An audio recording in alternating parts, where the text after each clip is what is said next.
أرحب بكم أصدقائي من جديد.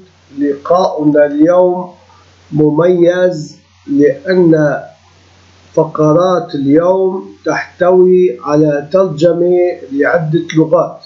لنبدأ. 592 حفظ أوراق العمل كصورة. 593 رقم عشوائي. 594 رقم له صفر. 595 لون الخلفية للجمع. 596 ارتباط تشعبي للصورة.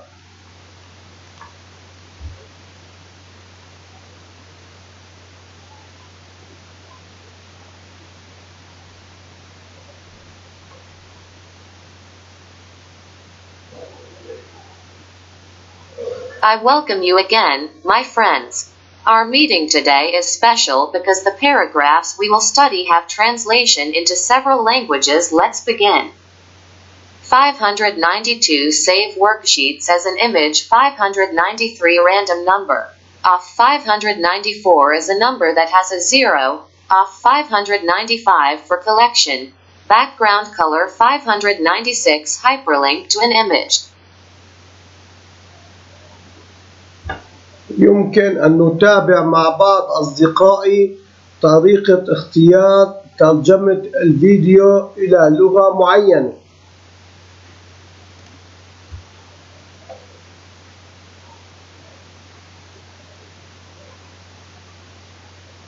We can follow with some of my friends how to choose the translation of the video into a specific language.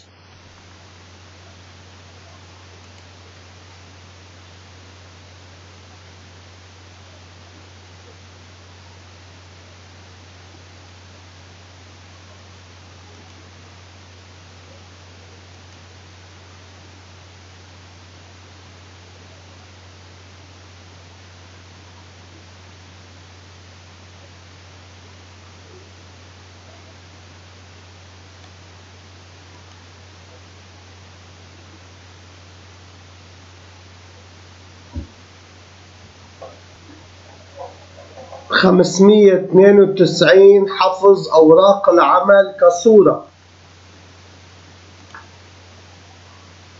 592 Save worksheets as an image. ما هو موجود في أوراق ملف العمل ونحفظها كPDF. نلاحظ أنه لدينا الشيت الأول الذي يحتوي على أسماء أوراق العمل، الورقة الأولى الورقة الثانية، وهما يتم حفظ صور في كل ورقة. هذا الجدول تم تنسيقه كجدول لأن البرمجة الموجودة التي سوف نأخذها تعالج الجدول. برمجة جميلة جدا، مهمتها أنها تأخذ ما هو موجود في هذه الملفات وتحولها إلى ملف PDF. لنطلب تنفيذ. نلاحظ وجود شريط هنا بشكل ثواني يتم عملية الحفظ. لاحظ الشريط ظهر اختفى. لكي نتابع ما تم حفظه نلاحظ هذا هو الملف الذي نحن نعمل به، هذا هو الPDF الذي تم حفظه. فإذا هذا الPDF يعالج فكرة، ألا وهي أنها تعرض ما موجود في الملف. لاحظ هذه الصفحة الأولى من 4، هذه الصفحة الثانية، الصفحة الثالثة، الأسطر. الفقرة 592 الفقرة 593 إيقاف رقم عشوائي. 593 Random number off. اليوم سوف نتعلم برمجة الحظ أو كيف نصمم لعبة تختار رقم عشوائي، ونحن سوف نوقف هذا الأمر أو نطلب أن يتكرر ويعطي أرقام عشوائية في هذه الخلية، ثم عندما نضغط على زر إيقاف وهو يكون موجود بدل زر إبداء،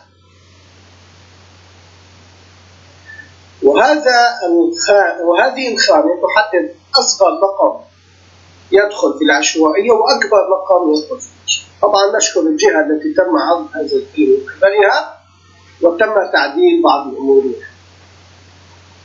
لكي نجرب البرنامج كيف يعمل، نلاحظ أنه افتراضيا تم وضع 1 ونحن نستطيع أن نغير. عندما نطلب البدء نلاحظ هذه الأرقام تظهر بشكل عشوائي. طبعا تم التحكم بالسرعة لكي يكون المستخدم على دراية أنه أرقام عشوائية.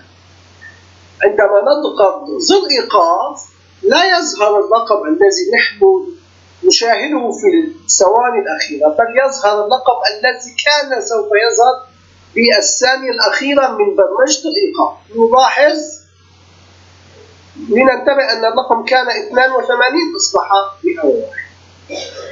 لنعود ونرى أن آخر رقم كان تقريبا 41، لكن الذي تم وقوفه ل 69. هذه البرمجة جميلة جدا.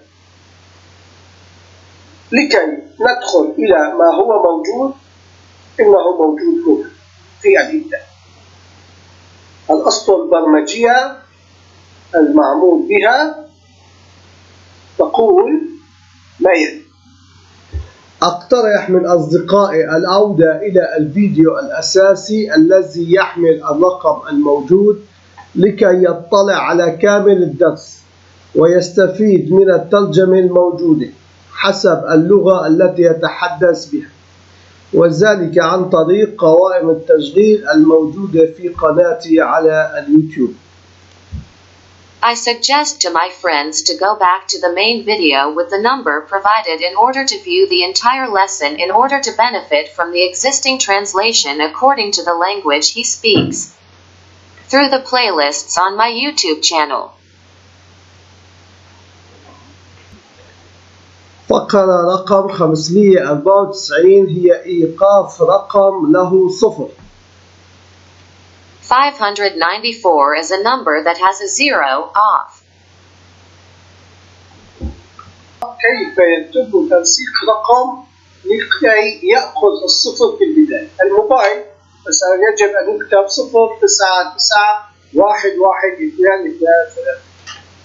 ما تم تسجيله هنا هو بدون الصفر، وإذا تم تسجيل الصفر لا تحتسب عن طريق الإكس. لنلاحظ ما لدينا. نحن عندما نقف على هذه الخلية نلاحظ الصيغ، شريط الصيغ فيها لا يوجد فيها الصفر. فإذا ما تم عمله هو أنه اختير لها تنسيقا خاصا. نلاحظ هنا هذا التنسيق الخاص تم وضع الخط المائل الذي هو بجوار حرف طه، وثم رقم 0، وثم إشارة استفهام الذي هو بجوار حرف شيفت بالطرف اليمين. هذا التنسيق يوحي ويعطي أمر للبرمجة الخلية هذه أنه ما يتم تسجيله من أرقام يجب أن نضع 0 فيه. الفقرة 595 لجمع لون الخلفية. 595 for collection, background color. الجدول يحتوي على أرقام وكل خلية ملونة بلون مختلف عن الخلية المجاورة. إذا طلبنا أن تتلون هذه الأرقام، يعني الخلية التي تحتوي على اللون الأحمر نريد مجموعها. نلاحظ أنه تم الجمع. ما هي العلاقة التي تم وضعها؟ فيها فانكشن دالة جديدة. الآن سوف نكتب دالة جديدة تقول الدالة حدد لي اللون أو الخلية التي تحتوي على اللون، ثم حدد لي المجال الذي هو من A3 إلى B7. نحن هنا حددنا D4، هذه اسم الخلية D4 لونها أزرق، وهذا هو المجال. تم هذه الدالة البحث في كل الخلايا، كل خلية تشابه هذا اللون يتم جمعها في الذاكرة، وعندما تلتقي مع خلية ثانية متشابهة تجمع القديمة مع الجديدة ونحصل على الناتج. نلاحظ أنه 180 لم يتم جمعها. إذا تم الآن تغيير التنسيق هنا نلاحظ تم جمع. فإذا ما هي البرمجة الموجودة هنا؟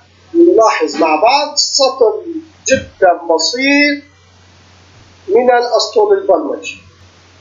الفقرة 596 ارتباط تشعبي لصورة. 596 hyperlinks to an image.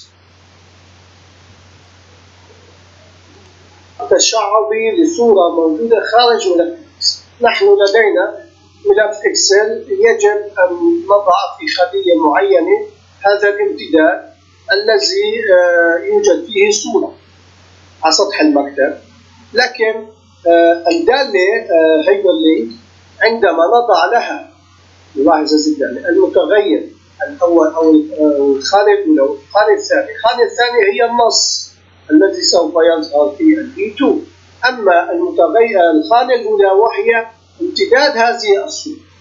فإذا عندما نضغط الآن هنا نلاحظ الصورة تظهر لنا. هذه هي الصورة الموجودة في الواحد التي رقمها واحد. تم وضع هذه الدالة المتغير الخانة الأولى، تم وضع ما يحتويه الامتداد وهو في A2، ثم هنا تم وضع النص الذي سوف يظهر في B2 لكي يتم النقل عليه ويتم تصميم ارتباط التشعب. أشكر متابعتكم أصدقائي، نلتقي في الأسبوع القادم إن شاء الله. Thank you for watching, my friends. See you next week, God willing.